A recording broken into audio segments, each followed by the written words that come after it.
People think they know what lean is. They've seen the double cup, they've heard the tracks, they've scrolled past the slowed down edits, the purple filters, and the sad trap beats. It looks pretty relaxing, but lean isn't a mood. It's a narcotic cocktail, one that's killed some of the biggest artists in the world and quickly destroyed thousands more who never got a headline. This is the story of lean, what it is, where it came from, how it spreads, and why it's still glorified even as it kills. Lean, also known as purple drink, scissorb, or simply the cup, is a recreational drug mixture that typically combines codeine and promethazine cough syrup with a sweet soft drink like Sprite or Mountain Dew, often with candy like Jolly Ranchers added to enhance the taste and create a sugary, syrupy aesthetic. Despite its playful appearance and mainstream popularity in music and social media, lean is a pharmacological time bomb, a potent, sedating mixture that slows down the body's vital systems and creates physical dependence over time. The two primary ingredients in authentic lean are codeine, a mild opioid,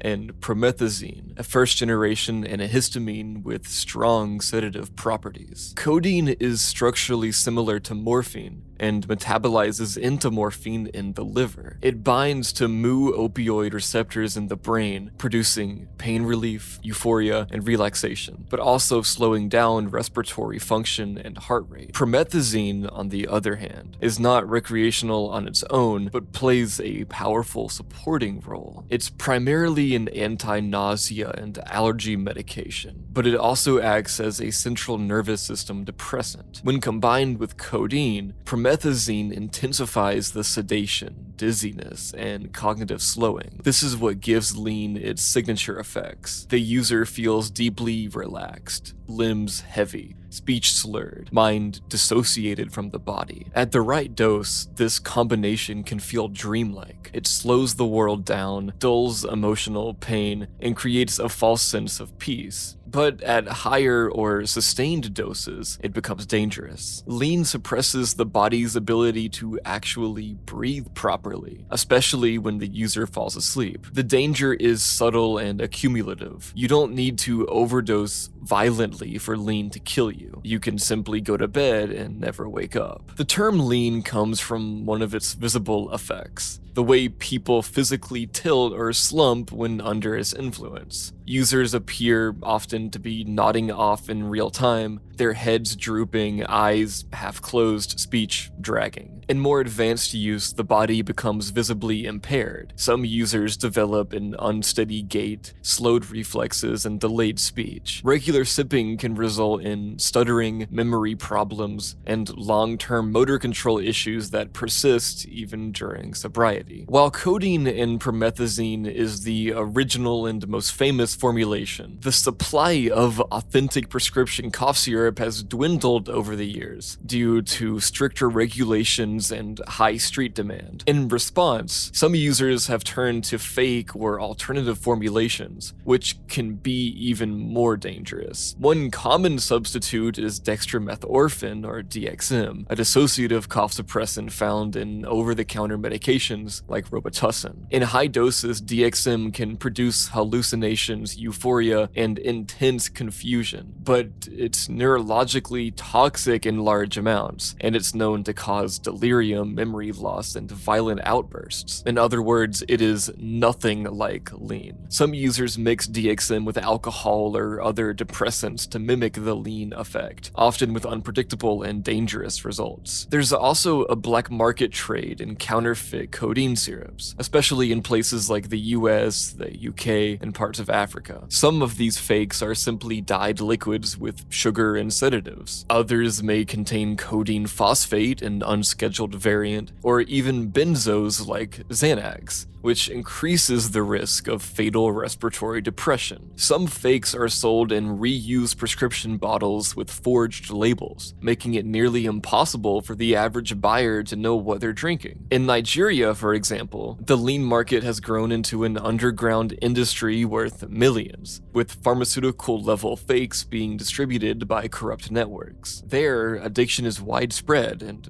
rarely treated. Lean's reputation for being chill masks the harsh reality of what it does to the body over time. Chronic use is associated with a range of health issues, including dental decay, constipation, urinary retention, and liver damage, particularly because most lean mixes are loaded with high fructose soda and candy, compounding the toxic load. Many habitual users develop opioid dependence without realizing it, especially if they view lean as less serious than pills or heroin. But codeine withdrawals are real, involving cold sweats, body aches, nausea, insomnia, depression, and cravings that can last for weeks. Psychologically, the drug is even more insidious. It numbs emotion, slows cognition, and fosters dissociation. Over time, users report feeling disconnected from themselves and their environment, even when sober. The drug doesn't offer the intense euphoria of heroin or the chaotic hallucinations of LSD. Instead, it's a slow eraser, a substance that gradually removes urgency, motivation, and clarity from a person's life. That's why lean abuse can be hard to spot. People don't collapse or overdose in dramatic ways, they just fade. Even the ritual of drinking lean contributes to its danger. The double styrofoam cup, the specific soda, the candy, the slow sipping, it all becomes part of a lifestyle. For many users, especially young ones, this normalizes the drug. It stops being seen as drug use and becomes more like vibing or relaxing. And once it's aestheticized in music videos, social media, fashion, the stigma drops even further. That's part of the cultural problem. Lean doesn't look scary, it looks artistic. Because of this, lean holds a unique position in the drug world. It's a pharmaceutical mixture with street cred. It's both a prescription medication and a cultural symbol, and it's deceptively easy to start using, often promoted by people who have no idea how quickly it can turn into dependency. A person sipping casually might believe they're just catching a vibe. In reality, they're slowly teaching their brain and body to function with an opioid sedative in their bloodstream. In medical terms, codeine is considered a weak opioid, but that label can be misleading. Weak refers to its dosage compared to stronger opioids like oxycodone or fentanyl, not its safety. Because codeine is metabolized into morphine, people who metabolize it quickly, so-called ultra-rapid metabolizers, can experience much stronger effects and greater risk of overdose even at prescribed doses. This makes lean unpredictable dangerous, especially when combined with other sedating substances like alcohol, benzos, or synthetic opioids. Meanwhile, promethazine sedative effects are intensified when used recreationally. It can cause low blood pressure, dizziness, blurred vision, dry mouth,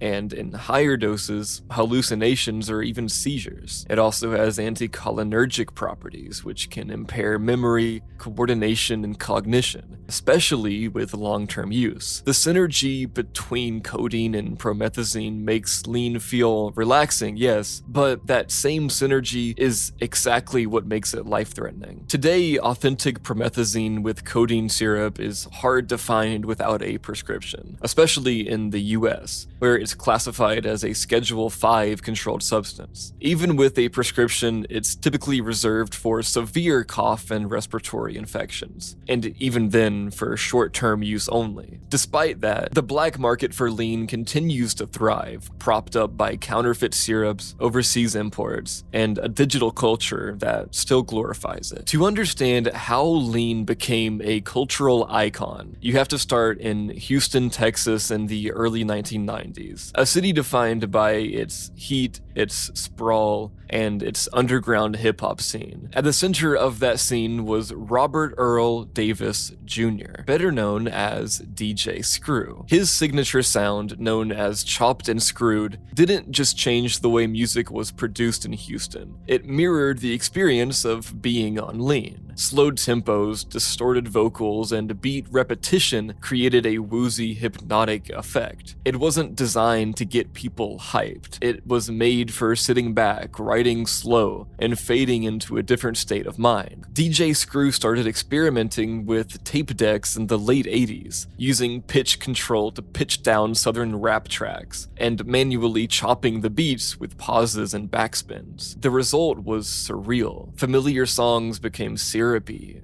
and dreamlike, with the vocals dragging across the beat and entire verses repeating like looping thoughts. And this became more than just a sound, it became an altered state. And that's no coincidence. Screw and many of his close collaborators were sipping lean during the creative process, using the drug not just for recreation, but as a creative enhancer. The music and the drug became inseparable. As the underground movement grew, so did the mythology around it. DJ Screw wasn't just remixing songs now. He was creating full-length screw tapes, often custom-made for friends or local MCs. The lean itself was relatively easy to get in the early 90s. Texas pharmacies stocked it commonly for coughs, and the syrup could be prescribed for minor colds or bronchitis at the time. It wasn't heavily policed, and the concept of abuse was barely on the radar yet. Most users mixed it with Sprite or Big Red, poured it into a styrofoam cup, and carried it around like an accessory. The double cup became part of the look, not just for style, but for function. One cup inside another to prevent the syrupy mix from sweating through the foam. As chopped and screwed tape spread beyond Houston, lean went with them. People outside Texas weren't just discovering a new sound, they were getting a window into a culture that was deeply regional, specific, and chemically altered. The influence extended beyond music. It shaped fashion, it shaped language, and it shaped identity. DJ Screw really was that movement's nucleus. He never signed a major label deal, but his influence was unmatched in the South. Tragically, DJ Screw's life and legacy were cut short when he died in November 2000 at just 29 years old. His autopsy revealed a lethal mix of codeine, Valium, and PCP in his system. The cause of death was listed as a drug overdose. But that sound didn't die. After Screw's death, chopped and screwed music exploded in popularity. Mainstream artists from outside Texas began incorporating slowed mixes, and mixtape DJs across the country started copying the style. At the same time, lean started appearing in more music videos, lyrics, and interviews. What had once been a Houston underground phenomenon was now becoming a national aesthetic. Also, R.I.P. Screw. After DJ Screw's death in 2000, lean didn't disappear, it transformed. What started as a hyper-local underground ritual in Houston became a mainstream symbol of rap culture. In the early 2000s, national artists began referencing the drink directly in his lyrics and visuals. One of the earliest and most influential groups to push lean into public view was 3 6 Mafia out of Memphis. Songs like Sippin' on Some Syrup from 2000 openly celebrated the ritual of mixing codeine with soda, complete with shoutouts to Purple Drink, Double Cups, and Southern Slang. The music video featured slow camera pans, stylized cups, and a laid-back vibe that matched the drug's effects. For many listeners outside the South, this was their first exposure to the look, sound, and culture of lean. Around that same time, Lil Wayne became the genre's most visible and persistent lean user. His influence can't be overstated. In interviews, mixtapes, and lyrics, Wayne made sipping codeine look not just normal but essential, part of his daily life, his creative process, even his identity. He called it his medicine, described it as inspiration, and made double cups a permanent fixture in his public image. This was also around his 2008 Carter 3 era, when he was arguably the biggest rapper on earth. But, I mean, not literally biggest, because that would have to go to Dave Blunt's. As rap culture evolved in the late 2000s, Soulja Boy and others brought lean into the internet age, blending it with viral dances, YouTube visuals, and ringtone era beats. While the lyrical content stayed simple, the aesthetic started to shift. People started posting pictures of their setups with styrofoam cups, grape Fanta, cough syrup bottles blurred out. By the time the 2010s hit, lean was fully embedded in mainstream hip-hop, but the tone had changed. Where DJ Screw's era was slow and mournful, and Lil Wayne's was manic and celebratory, the new wave, artists like Future, Travis Scott, and Chief Keef, brought a darker, colder tone. The music was drenched in auto-tune, pain, and nihilism. Future's Dirty Sprite 2, which is, oh my god, one of the best albums ever, wasn't just an album, it was a mission statement. Songs like Thought It Was a Drought framed lean not as a party favor, but as a shield against emotional collapse. It wasn't fun anymore, it was necessary. Travis Scott took the aesthetic even further. His visuals were surreal and psychedelic. His sound layered and heavy, his lyrics laced with casual mentions of codeine, benzos, and mixing substances. And I have to go on a personal rant here. This might be kind of, a little tangent, but I have to talk about the song Codeine Crazy. Codeine Crazy isn't about being high. It's a song about being lost. This is Future at his rawest, caught between luxury and self-destruction. The track isn't flexing for the camera, it's unraveling in real time. From the opening lines, he's already deep in it. He's saying, pour that bubbly, drink that muddy. It's not a party, it's a ritual. He's sipping not to feel good, he's sipping to survive. The production by 808 Mafia is hypnotic, slow, repetitive, slightly menacing, like being trapped in your own mind with nowhere to go but deeper. Future's voice slurs, stretches, and doubles back on itself. He's barely holding the beat, like he's floating above it, which mirrors the dissociation that lean causes. It's not an accident, the entire song feels like being on codeine. Lyrically, the song walks a line between wealth and numbness, sex and grief, violence and vulnerability. He talks about Audemars watches, Saint Tropez, and models, but none of it sounds happy. It sounds compulsive, hollow. He's not boasting, he's coping. As it builds, the verses get darker. He talks about seizures, legal cases, paranoia, betrayal, and watching other legends get killed. There's an awareness in this song that Future doesn't always show. He knows he's not okay. He knows this can't last. He literally says in the song, I'm an addict and I can't even hide it. And it's not followed by a punchline or anything. It's just there, raw, admitted, resigned. But what makes Codeine Crazy so powerful is that it's not a warning. It's not a redemption arc. It's not even a cry for help. It's a snapshot, a moment frozen in time. It's Future caught mid-collapse, clutching money, models, and drugs with both hands, but he knows that it's all slipping away. There's no solution here, it's just honesty. And for me, this song really is the emotional center of lean culture. Now, at the same time as this, lean was exploding in online subcultures. The SoundCloud scene of the mid-2010s, artists like Lil Peep, Lil Uzi Vert, and XXXTentacion, was filled with references to syrup, pills, and emotional numbness. But I feel like I'm ranting a little bit too much about the history, so let's move on into some scientific stuff about lean. Lean's deceptively mild reputation hides a very real, very lethal pharmacological truth. The combination of codeine and promethazine isn't just sedating, it works on multiple critical systems in the body simultaneously, and when the dose crosses a certain line, even slightly, the results can be fatal. This section is not about how lean feels, it's about how it shuts down your body from the inside out. Let's start with codeine. While it's labeled a weak opioid, again, that's a reference to the dosing, not danger. Once ingested, codeine undergoes its hepatic metabolism in the liver, where enzymes convert it into morphine. Once morphine is active in the bloodstream, it binds to mu-opioid receptors in the brain and spinal cord, depressing the central nervous system. This slows breathing, heart rate, digestion, and neural activity. In low doses, the effect is relaxing. In high doses, it paralyzes the body's drive to breathe, especially during sleep. This is what makes codeine so dangerous when used chronically or in combination with other sedatives. The brain literally forgets to breathe. Promethazine, the second ingredient in lean, is often overlooked, but it's just as dangerous in context. It's a first-generation antihistamine, which, by the way, also is Benadryl, which means that it crosses the blood-brain barrier easily and has strong anticholinergic effects and dopaminergic blocking properties. properties. It acts on histamine H1 receptors, dulling allergic responses, but it also binds to muscarinic receptors, which slows neurological activity and impairs coordination, memory, and perception. In therapeutic doses, it causes drowsiness. In recreational or high doses, it creates disorientation, low blood pressure, and respiratory depression, especially when paired with opioids. It's this synergy, codeine suppresses breathing, promethazine prevents the brain from responding to low oxygen, that makes lean so lethal during sleep. The half-life of codeine is roughly 3 hours, but the half-life of morphine can stretch up to 4 to 6 hours depending on dose and liver efficiency. Promethazine lingers even longer, 10 to 19 hours, meaning a nighttime dose can still impair respiration well into the next day. The risk increases exponentially when combined with other depressants, especially alcohol, benzos, or barbiturates. These compounds work on GABA receptors, adding a third layer of respiratory suppression. In toxicology reports of lean-related deaths, it's common to find at least one of these drugs in the system. One case or one real-world example was Fredo Santana, whose lean addiction led to liver and kidney failure, frequent seizures, and ultimately heart failure in 2018, sadly. He had been using lean for years and suffered from chronic withdrawal, which he described as hell in interviews. His death wasn't from a single overdose, but from the cumulative organ damage lean causes over time. That's an important distinction. Lean doesn't always kill with one dose, sometimes it grinds you down until your organs simply give up. From a medical perspective, chronic use of lean affects nearly every system. Liver damage results from both the metabolism of codeine and the toxic sugar load of the soda and syrup it's mixed with. Promethazine is hepatotoxic in high doses, and many cough syrups also contain acetaminophen, which, holy shit, is so bad for your liver. Over time, users can develop hepatic steatosis, fatty liver, fibrosis, or full-blown cirrhosis. In the mouth, high-sugar mixtures combined with dry mouth, a side effect of promethazine, lead to tooth decay and gum disease. Frequent sippers often report syrup mouth, which is a mix of cavities, bad breath, and enamel erosion. Combine that with poor hygiene during intoxication, and it's common for long-term users to lose teeth entirely. Neurologically, lean reduces motor coordination and slows speech over time. Many heavy users develop a permanent slur or drawl even while sober, a consequence of both cerebral depression and opioid-induced neuroplastic changes. Cognition also suffers. Long-term users show signs of executive dysfunction, poor memory, and emotional blunting. It's not just that they're slow when they're high, lean literally retrains the brain to function differently. In the ER, doctors treating lean overdose focus first on airway protection and naloxone administration. Naloxone, or Narcan, is an opioid antagonist that reverses the effects of codeine and morphine almost instantly. But it has no effect on promethazine, meaning that patients may remain heavily sedated, unresponsive, or at risk of aspiration even after the opioid is blocked. In mixed drug overdoses, this makes treatment more complex and outcomes less predictable. Fatal dosages vary. A typical therapeutic dose of codeine is 15 to 30 milligrams every 4 to 6 hours. Overdoses can occur at as low as 200 or 240 milligrams, depending on body weight and other factors. Promethazine is therapeutic at 12.5 to 25 milligrams. Fatal doses have been reported with just 500 milligrams in sensitive individuals, far less than the total amount consumed in some recreational lean batches. The real danger with lean isn't just one big overdose, it's accumulation. Unlike fast-acting stimulants or one-shot pills, lean is usually consumed over hours. A user might drink 1 cup, then top it off, sip again, fall asleep. The dosage builds up in the bloodstream while the person is unaware. The body shuts down silently, especially during non-REM sleep, when breathing naturally slows. If the blood CO2 rises too deep and the brain is too sedated to notice, you just stop breathing. That is scary as fuck. Lean addiction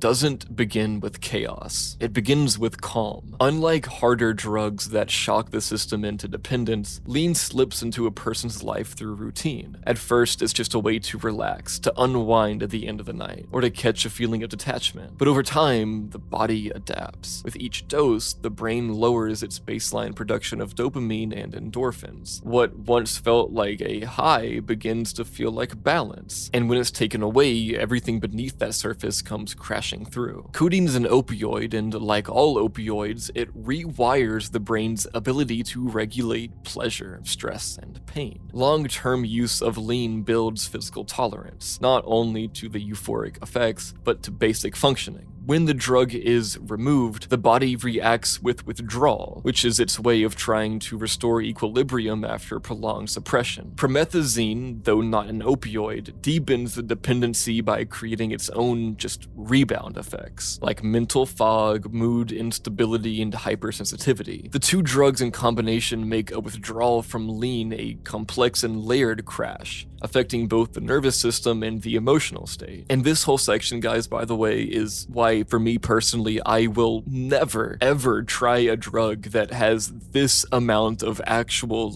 withdrawal symptoms and dependency. Anyway, this process typically begins within the first day after quitting. Most users describe an onset of restlessness and an inability to sleep, even when exhausted. As the hours pass, the symptoms intensify. Physical discomfort spreads across the body. Aching muscles, sharp cramps, tight joints. The stomach turns fragile, often leading to nausea or diarrhea. Thermoregulation becomes unstable. A person may shiver, sweat through their clothes, then feel overheated minutes later. The nervous system begins firing uncontrollably, yawning, twitching, vibrating internally, all signs of the body readjusting to a lack of sedation. Emotionally, the experience is often worse. Without the opioid's dulling effect, every thought feels sharper, more intrusive. Anxiety rises alongside other depressive symptoms often that make basic motivation feel impossible. Many report feeling detached from their surroundings, unable to find pleasure in anything, unable to eat or speak normally. The cravings aren't just for the drug itself, they're from relief from the weight of existing without it. Compared to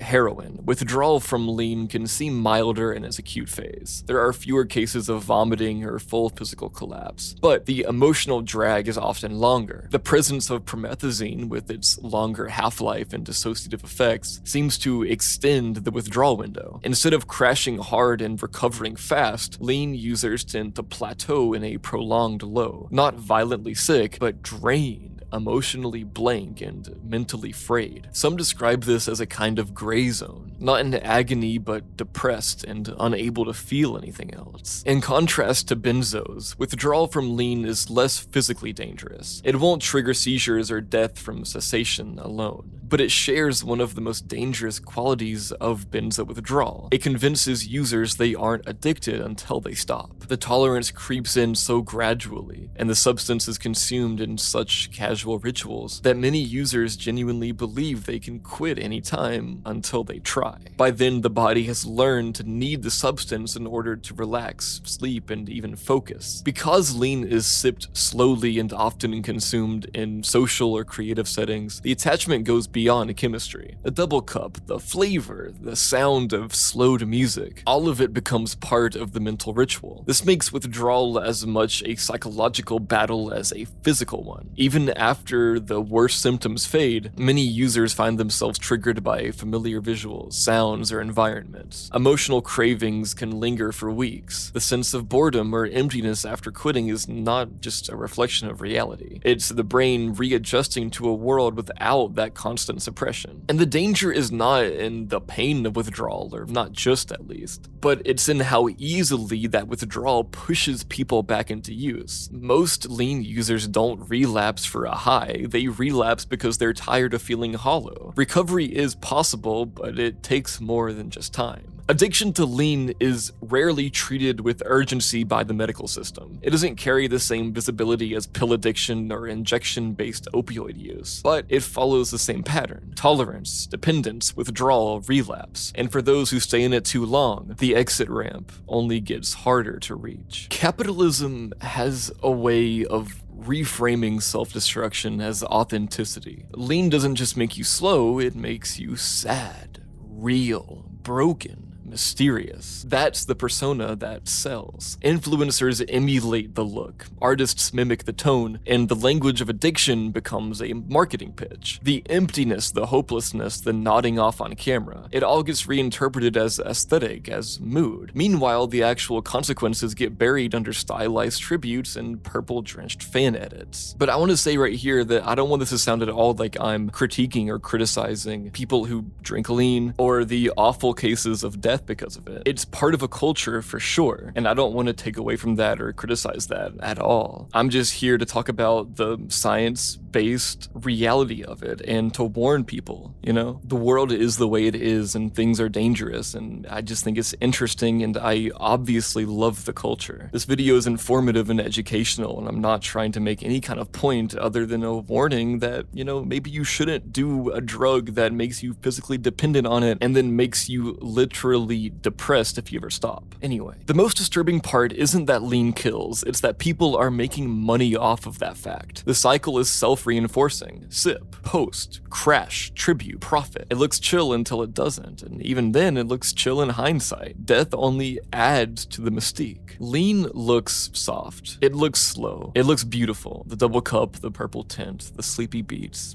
Everything about it feels harmless. But the aesthetic isn't safety. The calm it creates is chemical. The vibe is a sedative, and the cost for a lot of people is their body, their mind, or their life. This isn't just about addiction, it's about how we package self-destruction and sell it as mood, how we turn real deaths into merch drops, how numbness gets romanticized and pain becomes profitable. DJ Screw is gone, Pimp C is gone, Fredo's gone, Juice is gone, and I know he wasn't killed by lean, but I mean, countless others are gone, and still, the cup still keeps getting refilled. My advice, just listen to Future and feel like a badass, but don't try it yourself. Lean isn't chill. Lean is death that moves slowly. And for some people, by the time they realize that, they've already slipped under. Thanks for watching, everyone. Good night and sweet dreams.